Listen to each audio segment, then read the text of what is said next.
কথা বলছে বাংলাদেশে, স্বাগত জানাচ্ছি আমি তুষার আব্দুল্লাহ। কথা বলছে বাংলাদেশে। আজ আমার অতিথি কামাল আহমেদ, সাংবাদিক। কামাল ভাই, আপনাকে স্বাগত আমাদের কথা বলছে বাংলাদেশে। আমাকে আমন্ত্রণ জানানোর জন্য আপনাকেও ধন্যবাদ। জি, আমি শুরুটা করতে চাই যে গণমাধ্যম কথাটা যে আমরা বলি, গণমাধ্যম আসলে কতটা গণমানুষের কথা যায় গণমাধ্যমে, আপনার কি মনে হয়? গণমাধ্যম যদি গণমানুষের কথা বলার প্রশ্ন আসে, তাহলে দেখা যাচ্ছে যে আমাদের বর্তমান অবস্থা এটা একটু হতাশাজনক।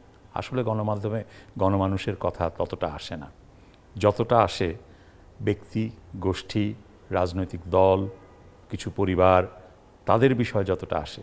তো সেদিক থেকে গণমাধ্যমে সংবাদের ক্ষেত্রে অন্তত সাধারণ মানুষের কাজে লাগে, সাধারণ মানুষের স্বার্থকে সুরক্ষা দেয় বা তুলে ধরে, এইরকম কন্টেন্ট, এরকম খবর বিশ্লেষণ যথেষ্ট পরিমাণে নেই বা খুব কমই আসে। তো সেটা হচ্ছে হতাশার দিক, যে কারণে সংবাদ মাধ্যমগুলো এখন অনেক ক্ষেত্রেই অনেকের সুযোগ সুবিধা নেবার একটা হাতিয়ারে পরিণত হয়েছে।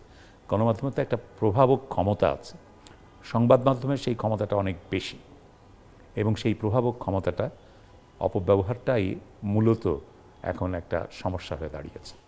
কখনো কি গণমাধ্যম সেভাবে গণমানুষের কথা বলেছে? কারণ গণমাধ্যম তো করতে যে আমরা যদি ইতিহাসের দিকেও যাই, এটা পৃষ্ঠপোষকতার ব্যাপার ছিল, পুঁজি বিনিয়োগের ব্যাপার ছিল। তা যারা বিনিয়োগ করতেন, যাদের পুঁজি এখানে ছিল, তারা কি তাদের যে চিন্তা, তাদের যে ভাবনা বা স্বার্থ, তার বাইরে সাধারণ মানুষের কথা কতটা সম্পাদিতভাবে হয়তো গিয়েছে?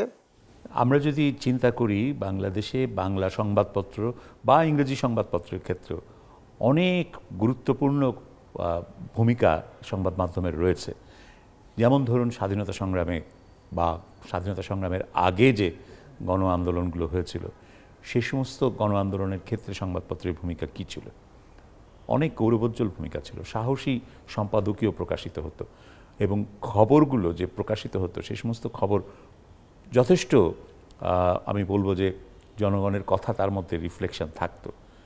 আপনার কৃষক তার পণ্যের দাম পাচ্ছে না, কিংবা সারের সংকট, কিংবা ডিজেলের সংকট, জ্বালানি লাগে সেচের ক্ষেত্রে, সেচের সংকট, এই সমস্ত বিষয় কিন্তু বেশ গুরুত্ব পেত, এখনও পায়, কিন্তু সেগুলো এখন চাপা পড়ে যায়। এখন বরং সবসময় আপনি দেখবেন যে শিল্প খাতের মালিকদের বক্তব্যটা যতটা বেশি গুরুত্ব পায়, আপনার শ্রমিকদেরটা ততটা গুরুত্ব পায় না। সবসময় আমরা তুলনা দেখি যে আমাদের মতন দেশ 1971 সালেই বা তার চাইতে আরেকটু আগে পরে স্বাধীন হয়েছে, সেই সমস্ত দেশের অর্থনীতির তুলনা যখন দেওয়া হয়, তখন কিন্তু শ্রমিকদের মান ওই দেশে ভালো না আমাদের দেশে ভালো, সেই তুলনাটা দেওয়া হয় না। বলা হয় যে, যেমন ভিয়েতনামের কথা বলা হয় যে ভিয়েতনামের রপ্তানির ক্ষেত্রে অভাবনীয় সাফল্য অর্জন করেছে, অথচ 73 সাল পর্যন্ত ওই দেশটা যুদ্ধে ছিল।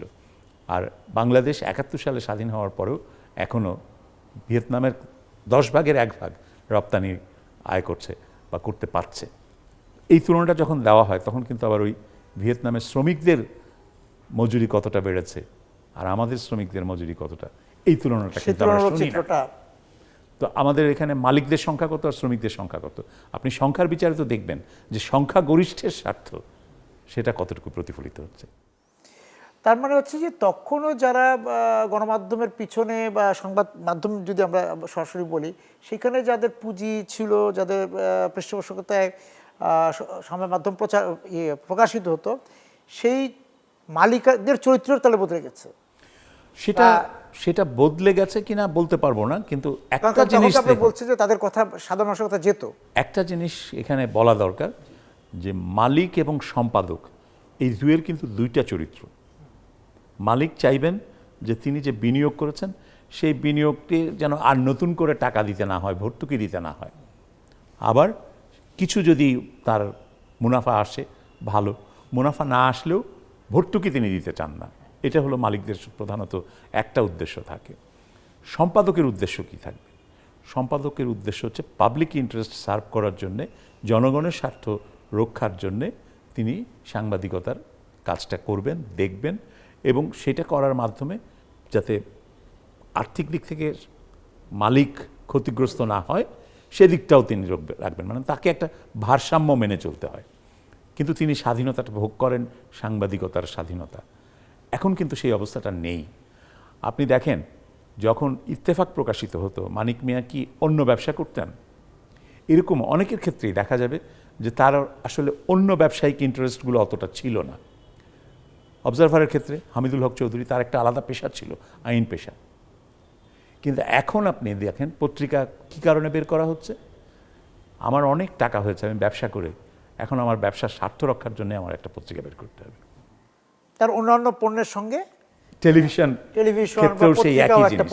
হ্যাঁ, তো ব্যাপারটা উল্টো হচ্ছে আর কি। আগে পত্রিকা বা গণমাধ্যমের কথা যদি বলি, সংবাদ মাধ্যমের কথা যদি বলি, এমনকি সাহিত্য পত্রিকাও যারা বের করতেন, সাময়িকী, মাসিক, পাক্ষিক পত্রিকা যারা বের করতেন, সেগুলোর ক্ষেত্রে ব্যবসার দিকটা অতটা গুরুত্ব পেত না। কিন্তু এখন যারা যাই বের করেন, যেই মাধ্যমের কাজই করছেন, সেটা অনলাইন পোর্টাল হলেও তাদের মূল উদ্দেশ্য হচ্ছে যে এই পোর্টালটার যে ক্ষমতা, প্রভাবক একটা ক্ষমতা, সেটা আমার অন্যান্য স্বার্থকে সুরক্ষা দিতে পারবে কিনা বা প্রমোট করতে পারবে। প্রহরী হিসেবে দেখা।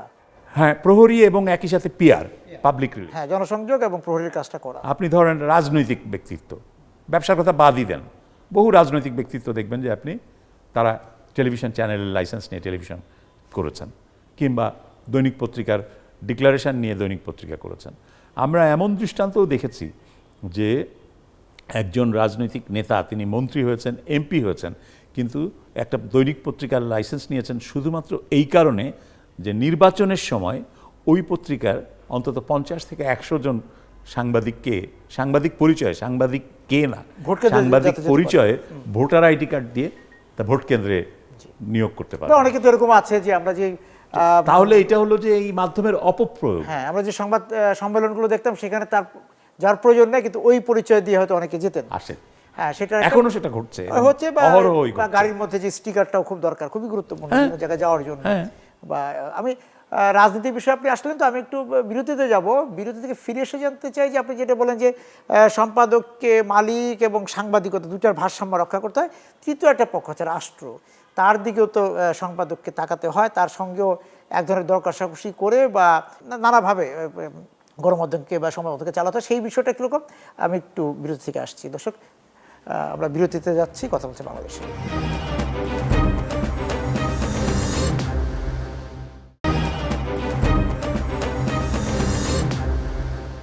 ফিরে এলাম বিরতি থেকে। কামরুল ভাই, বলছিলাম যে সম্পাদককে তো মালিকের মুনাফার দিকটা দেখতে হবে। আপনি ভর্তুকির কথা বলছেন, যাতে আর দিতে না হয়, পাশাপাশি সাংবাদিকতা করাটা একটা এর সঙ্গে কিন্তু তাকে রাষ্ট্রকেও সামাল দিতে হয়। রাষ্ট্রের সঙ্গেও একদম তাল মিলিয়ে চলা বা এক ধরনের রুষ্ট না হওয়া, এই জায়গাটাও তো এখন কবে থেকে দেখছেন যে সাংবাদিকতা এটা আসলো? সম্পাদকের কাজ কিন্তু রাষ্ট্রকে সমঝে চলা নয়, রাষ্ট্রকে প্রশ্ন করা। হ্যাঁ, ক্ষমতাকে প্রশ্ন করা, যে ক্ষমতাটা যৌক্তিকভাবে ব্যবহৃত হচ্ছে কিনা, আইন অনুযায়ী ব্যবহৃত হচ্ছে কিনা, মানুষের স্বার্থের ব্যবহৃত হচ্ছে কিনা। যদি তা না হয়, তাহলে সেই ক্ষমতাকে প্রশ্ন করা এই সম্পাদকের দায়িত্ব, সাংবাদিকের দায়িত্ব। এখন একটা জিনিস আমাদের এখানে পার্থক্য করার বিষয় আছে, যে হ্যাঁ, আমরা কি রাষ্ট্রের আইন অমান্য করে কাজ করব? না, সাংবাদিক বা সম্পাদকের কাজ কিন্তু সেটা না। দেশের আইনের মধ্যেই কাজ করতে হবে, কিন্তু আইনের শাসনের পক্ষে কাজ করতে হবে। এখন যখন গণমাধ্যমের বিরুদ্ধে বা মত প্রকাশের স্বাধীনতার বিরুদ্ধে কোনো আইন হয়, তখন সে আইনকে চ্যালেঞ্জ করার প্রশ্ন আসে, তার বিরুদ্ধে প্রতিবাদ জানানোর প্রশ্নটা আসে। প্রতিবাদ জানানো, সেটাও আইনসঙ্গতভাবেই প্রতিবাদ জানানো, সেই কাজটা আমরা সাংবাদিকদের মধ্যে থেকে করার একটা দায়িত্ব থাকে। সুতরাং সম্পাদকের রাষ্ট্রকে সমঝে চলার বিষয় না, রাষ্ট্রের যে ক্ষমতা ব্যবহার, সেই ক্ষমতার অপব্যবহার যাতে না ঘটে সেটা যেমন দেখতে হয়, ঠিক তেমনি রাষ্ট্র যদি কোনো বৈধ আইন করে থাকে, দেশে যদি একটা গণতান্ত্রিক শাসন ব্যবস্থা থাকে, একটা আইনের শাসন থাকে, তাহলে সেই আইনের শাসনের মধ্যেই আইন, নীতিমালা এগুলো মেনেই চলতে হয়। এটাকে আপনি সমঝে চলা বলবো কিনা আমি একটু সংশয়ে আছি। রাষ্ট্র তো কাঠামোর কথা বললেন, কিন্তু রাষ্ট্রীয় যিনি পরিচালনা করেন, রাষ্ট্র যারা ক্ষমতায় থাকে, সেই জায়গায় আমি বলছি যারা পরিচালনা, সেই পরিচালকদের কথা যদি বলি, মানে রাজনৈতিক ব্যক্তিত্ব, বা নেতারা বা মন্ত্রী বা ক্ষমতাসীন দল, আমি যদি আরেকটু ক্ষমতাসীন দল, হ্যাঁ, তারা যখন ক্ষমতার অপব্যবহার করতে চান, সেই ক্ষমতার অপব্যবহারকে অবশ্যই চ্যালেঞ্জ করার প্রশ্ন আছে। সেখানে সমঝে গেলে বা সেখানে আপোষ করলে কিন্তু সেখানে তো মালিক পক্ষের এক ধরনের স্বার্থ থাকে, কারণ সে তো যে আপনি যেটা বললেন যে সে তো অন্য ব্যবসার জন্য এখানে আসছে, তো একটা গণমাধ্যমের জন্য সে তারা পুরো ব্যবসা তো নষ্ট করতে চাবে না, সেই ক্ষেত্রেই তো আবার একটা আমরা সেটাই দেখছি। দুর্ভাগ্যজনক বিষয় হচ্ছে সেটাই দেখছি আমরা, যে এখানে এক ধরনের সিন্ডিকেশন অথবা স্বার্থের মিলন ঘটেছে, এবং সেই স্বার্থের মিলন একজন রাজনৈতিক নেতৃত্ব বা জনপ্রতিনিধি আর তার সাথে একজন ব্যবসায়ী, এই যে একটা আঁতাত গড়ে উঠছে, সেই আঁতাতটা জনস্বার্থটাকে পাশে ফেলে দিয়ে তাদের স্বার্থটাকে প্রমোট করার কাজ করছে। এটা এখন অহরহই হচ্ছে। এবং এই যে আমি ক্ষমতাসীন রাজনৈতিক দলের কথা তো বললাম, আপনার নিশ্চয়ই দেখার বিষয় আছে, অভিজ্ঞতা আছে কাজ করতে, যে যখন যে রাজনৈতিক দল বিরোধী দলে থাকে তার একরকম ব্যবহার, সে যখন আবার ক্ষমতা চলে যাচ্ছে, পরিচালনা বা ক্ষমতা স্বাদটা পেয়ে যাচ্ছে, তখন কিন্তু আবার তার চরিত্রটা বদলে যাচ্ছে। আমি নাম বলবো না, কিন্তু একজন সাবেক স্বরাষ্ট্রমন্ত্রী মারা গেছেন, তিনি আর জীবিত নেই। তো তিনি যখন ক্ষমতায় স্বরাষ্ট্রমন্ত্রী, তখন একটি সংবাদ বিবিসিতে প্রচারিত হয়েছিল, আমার করা সংবাদ, সেটা নিয়ে এতই ক্ষুব্ধ ছিলেন, সত্য ঘটনা, তিনি আমাকে দেশ থেকে বহিষ্কার করতে চেয়েছিলেন, এবং বিবিসির কেন্দ্রীয় কর্তৃপক্ষের কাছে তিনি দেন দরবার করবেন বলে কয়েকদিন ধরে সংবাদ সম্মেলন করে বলেছিলেন। তারপরে দেখা গেল যে তিনি যখন ক্ষমতাচ্যুত হয়েছেন, বিরোধী দলে আসলেন, তখন ফোন করে আমাকে ভাই বলে ডাকছেন। সম্পর্কটা এরকমই হয় সবার ক্ষেত্রেই, ক্ষমতায় থাকলে একরকম, ক্ষমতার বাইরে থাকলে আর একরকম। ক্ষমতার বাইরে থাকলে সংবাদ মাধ্যমের চেয়ে ঘনিষ্ঠ বা মিত্র তাদের কাছে আর কেউ নাই, তারা বন্ধু হওয়ার জন্য তখন উন্মুখ হয়ে থাকেন, আর যখনই ক্ষমতার চেয়ারে বসেন তখনই একটা দেয়াল দেওয়ার চেষ্টা করেন। এবং এই রাজনৈতিক দল যাদের কথা বললেন যে চরিত্র পাল্টে যায়, আপনি বললেন আমাদের হয়তো ব্যক্তিগতভাবে কাজ করতে, আমাদের অভিজ্ঞতা আছে, সেটা না বললাম, আপনার অভিজ্ঞতাটা আমরা জানলাম। এই কিন্তু আবার ওই পক্ষগুলো থেকে কিন্তু অভিযোগ আছে যে গণমাধ্যম, কোনো গণমাধ্যম বা কিছু গণমাধ্যম একটা ভূমিকায় যায় যে রাষ্ট্রকে প্রভাবিত করা, রাষ্ট্রের বিশেষ করে যে আমাদের যে সাধারণ মানুষ আছে, একটা চিন্তক আছে, তাদেরকে প্রভাবিত করা। সেই ক্ষেত্রে অনেক সময় ক্ষমতা যারা থাকেন তাদের বিপক্ষে তাদের অবস্থান চলে যায়, এরকমও তো গণমাধ্যমগুলির ব্যাপারে। সেটা তো একটু আগেই বললাম যে ব্যক্তি স্বার্থের একটা আঁতাত গড়ে ওঠে। কিন্তু গণমাধ্যম কোন জায়গায় যেতে পারে, গণমাধ্যম প্রতিষ্ঠান যাওয়া উচিত না। গণমাধ্যমের কমিটমেন্টটা কি? আপনি যখন একটা গণমাধ্যম প্রতিষ্ঠান চালু করছেন, তখন আপনার কমিটমেন্টটা কি? আপনি জনগণের সেবা করবেন, আপনি তথ্যের অবাধ প্রবাহ নিশ্চিত করবেন, সব ধরনের মতামতের সেখানে প্রতিফলন ঘটানোর একটা ব্যবস্থা নিশ্চিত করবেন, যাতে একটা স্বাস্থ্যকর বিতর্ক হয়, গণতন্ত্র আরও সমৃদ্ধ হয় এবং দেশটা একটা সঠিক পথে এগোতে পারে, সামনে এগোতে পারে। এটাই তো হচ্ছে একটা গণমাধ্যম প্রতিষ্ঠানের প্রতিষ্ঠা করার উদ্দেশ্য। তা আপনি সেখান থেকে যখন সরে যাবেন, তখনই তো ঝামেলাটা শুরু হয়। রাষ্ট্রে একটা প্রভাবক মানে প্রতিষ্ঠান হিসেবে সে যখন গড়ে উঠতে চায়, আপনি ক্ষমতা খাটানোর জন্য যদি এটা করেন, তাহলে তো হবে না। এখন সেই ক্ষমতা খাটানোর একটা প্রতিযোগিতা চলছে নানাভাবে। আপনি একই সাথে টেলিভিশনের মালিক হচ্ছেন, সংবাদপত্রের মালিক হচ্ছেন, অনলাইনের মালিক হচ্ছেন, মানে আপনি চাইছেন যতভাবে সম্ভব প্রভাবক ক্ষমতাকে কেন্দ্রীভূত করে রাষ্ট্রের কাছ থেকে সুযোগ সুবিধা। ওটা তো কারণ আপনি বলেন যে মালিক পক্ষ বা যিনি এখানে বিনিয়োগ করলেন, কিন্তু গণমাধ্যম প্রতিষ্ঠান যদি নিজে অবস্থানে যায় যে হ্যাঁ আমি রাষ্ট্রের একটা মানে রাষ্ট্র কোন দিকে যাবে, কে ক্ষমতা আসবে, কে ক্ষমতা থেকে যাবে, কি অবস্থা, সেই জায়গার আমার একটা পলিসি কাজ করবে, আমি ওই পলিসিতে চলবো, এটাও কি? সেটা হতেই পারে, সেটা হতেই পারে। চতুর্থ স্তম্ভ আপনি বলছেন সংবাদ মাধ্যমকে বা গণমাধ্যমকে, তো চতুর্থ স্তম্ভ তো সরকারকে এক ধরনের চাপের মধ্যে রাখবেই, জবাবদিহির মধ্যে রাখবেই, এবং সেটা রাখার ক্ষেত্রে ধরেন একটা দল ক্ষমতায় থাকাকালীন অব্যাহতভাবে ভুল নীতি অনুসরণ করে চলেছে, তো পরবর্তীতে সেই দল যাতে আবার নির্বাচিত হতে না পারে, সেরকম একটা অবস্থান তো ওই একটি প্রতিষ্ঠান নিতেই পারে, কোনো মিডিয়া হাউস নিতেই পারে। হ্যাঁ, আপনি ধরেন রাজনৈতিক পত্রিকা বাংলাদেশে আছে না, এগুলো কি আপনি নিষিদ্ধ করবেন? এটা তো মত প্রকাশের স্বাধীনতা তো সংবিধানে গ্যারান্টিড। সুতরাং সে রাজনৈতিক অবস্থান জানিয়েই বলছে যে আমার কিন্তু একটা রাজনৈতিক অবস্থান রয়েছে। যারা না জানিয়ে রাজনৈতিক অবস্থান নিচ্ছে, অর্থাৎ ওই যে গুপ্ত রাজনীতির কথা যেটা বলা হয়, সেটা হলে বিপদ। হ্যাঁ হ্যাঁ, সেটা হলে বিপদ। আপনি সৎভাবে, সততার সাথে, স্বচ্ছতার সাথে কাজ করেন এবং জবাবদিহি করেন। গণমাধ্যমও কিন্তু জবাবদিহির ঊর্ধ্বে নয়। কোনো গণমাধ্যম আছে না এরকম তো হয় যে একটা সরকার যখন ক্ষমতা থাকে তার সম্পর্কে একভাবে ধরেন যে শুভেচ্ছা জানাচ্ছে, পরবর্তীতে আবার তার সমালোচনা করছে, এই যে তার অবস্থান পাল্টে যাওয়া। এটা ঘটছে বাংলাদেশে, কিন্তু সেটা দুর্ভাগ্যজনক।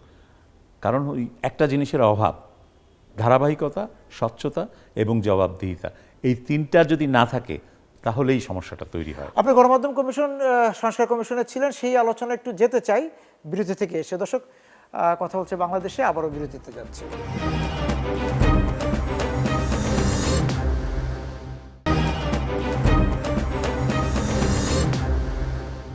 ফিল্ম বিরতি থেকে কথা বলছে বাংলাদেশে। কামাল ভাই, আপনি গণমাধ্যম সংস্কার কমিশনের সঙ্গে মানে নেতৃত্ব দিয়েছেন, সেই যাতে কি দেখলেন আমাদের গণমাধ্যমের এই যে ভিতরকার অবস্থা, অন্দরমহলটাকে কতটা দেখতে পেলেন? এখানে অনেকগুলো বিষয় আছে। একটা বিষয় আছে যে আলোচনাটা করলাম, যে মালিকদের বিষয়গুলোতে আলোচনা করেছি, ওই সাংবাদিকদের যে দক্ষতার জায়গাটা আছে, বেতনের জায়গা আছে, সুযোগ সুবিধার জায়গাগুলো আছে, চাকরির ভয়ের বিষয় তো আছেই, আর সঙ্গে আছে হচ্ছে দলবাজি।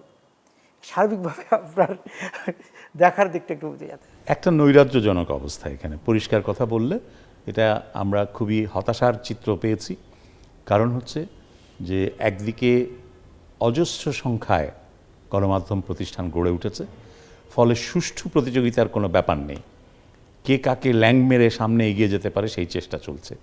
এই যে একটা অসুস্থ প্রতিযোগিতা, এই প্রতিযোগিতায় সংকট আরও গভীরতর হচ্ছে। প্রতিটা প্রতিষ্ঠানই কিন্তু এখন অর্থনৈতিক সংকটের মধ্যে পড়ে গেছে, আর্থিক প্রতিষ্ঠানভাবে তারা আর টেকসই ব্যবসা হিসাবে রাখতে পারছে না। ফলে দেখা যাচ্ছে তার প্রভাব কিন্তু সাংবাদিকদের উপরেও পড়ছে। সাংবাদিকদের বেতন ভাতা অনেক ক্ষেত্রেই যতটা বাজারের যেই অবস্থা, বর্তমান পরিস্থিতি, সেটার সাথে সামঞ্জস্য রেখে তো বেতন ভাতা দিতে হবে, সেটা দিতে পারছে না, অনেক ক্ষেত্রে দেয়ই না, বাকি থাকে মাসের পর মাস। এটা তো খুবই দুর্ভাগ্যজনক।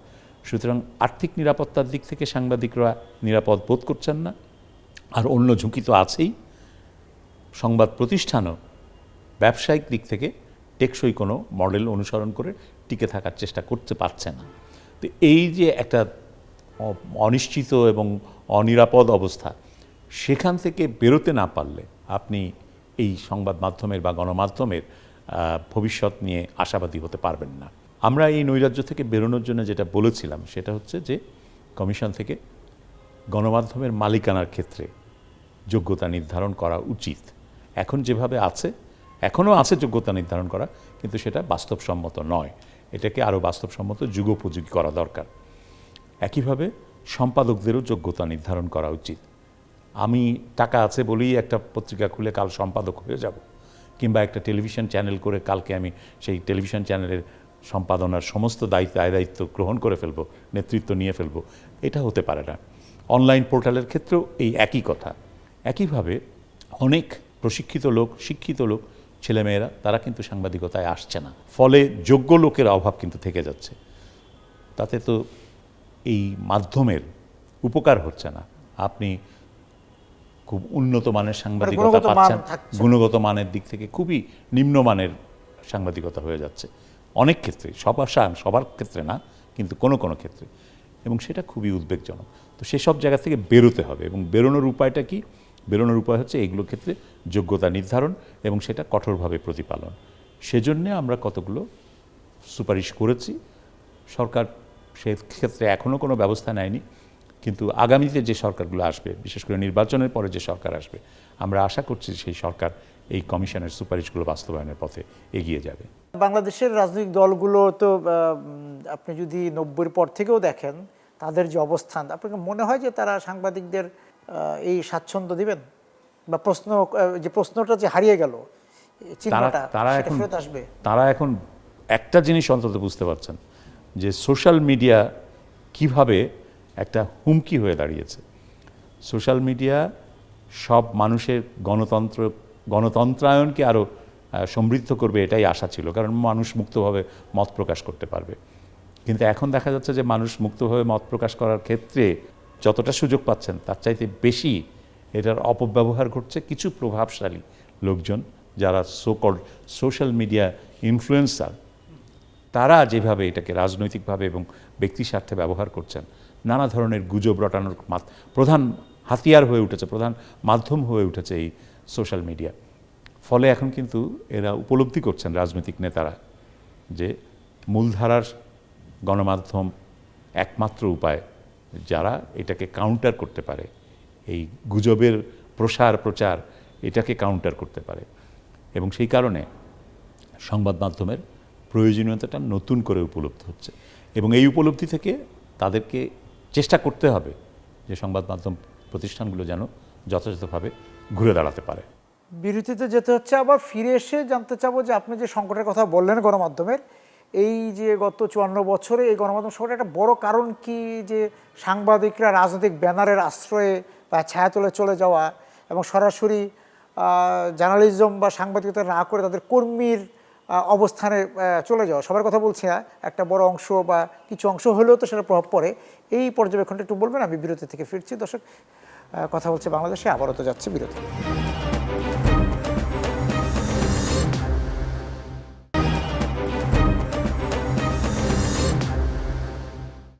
ফিরে এলাম, কথা বলছে বাংলাদেশে। বিরতিতে যাবার কারণ ভাই জানতে চাচ্ছিলাম যে সাংবাদিকদের পেশাগত অবস্থান এবং তাদের মধ্যে যে রাজনৈতিক দলের কাছাকাছি যাওয়া, রাজনৈতিক দলের প্রশ্রয়ের কাছের লোক, এই যে একটা, এটা তো এক ধরনের প্রতিযোগিতামূলক অবস্থা দেখছেন আপনি, সেটা কতটা ক্ষতি করলো? দেখুন, সাংবাদিকতার মধ্যে দুটো অংশ আছে। একটা হচ্ছে আপনি রিপোর্টার হিসাবে তথ্য প্রকাশ করছেন। তথ্য প্রকাশের ক্ষেত্রে একদম কোনো ধরনের পক্ষপাত, কোনো ধরনের বিকৃতি, কোনো ধরনের অপব্যাখ্যা এটা গ্রহণযোগ্য না। আপনি বস্তুনিষ্ঠ সংবাদ দেবেন, যা ঘটেছে ঠিক সেটাই দেবেন। সেখানে সেন্সরও করবেন না, বিকৃত করবেন না, আবার আটকাবেনও না কোনো কিছু যে না এটা আমি প্রচার করবো না, এটা আমার নেতার বা আমার দলের বিপক্ষে যাবে। আবার সাংবাদিকতার আরেকটা অংশ আছে মত প্রকাশ, বিশ্লেষণের ক্ষেত্রে এই যে ওপিনিয়ন কলামগুলো লেখা হয়, মতামতের কলামগুলো লেখা হয়, এটা তো একেবারেই স্পষ্টতই মতামত প্রকাশের। তো তাহলে সেই মতামত প্রকাশের ক্ষেত্রে রাজনৈতিক মতামত প্রকাশিত হতেই পারে। সুতরাং সাংবাদিকেরও একটা রাজনৈতিক ভূমিকা নেবার সুযোগ আছে, সেটা অন্যায় কিছু না।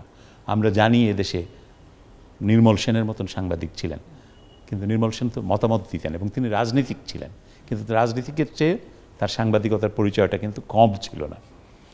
তো সেরকম প্রশ্নটা হচ্ছে যে আমি যে কাজটা করছি সেই কাজটার ক্ষেত্রে স্বচ্ছতা এবং নৈতিকতা, নীতি নৈতিকতা বজায় রাখছি কিনা। আমি যখন রিপোর্ট করছি তখন আমি রিপোর্টার হিসাবে কারো প্রতি পক্ষপাত দেখাচ্ছি কিনা সেইটা আমাকে সতর্ক থাকতে হবে, আমি যেন পক্ষপাত না দেখাই। কিন্তু আমি যখন মতামত কলাম লিখছি তখন তো আমি রাজনৈতিক মতামত লিখতেই পারি।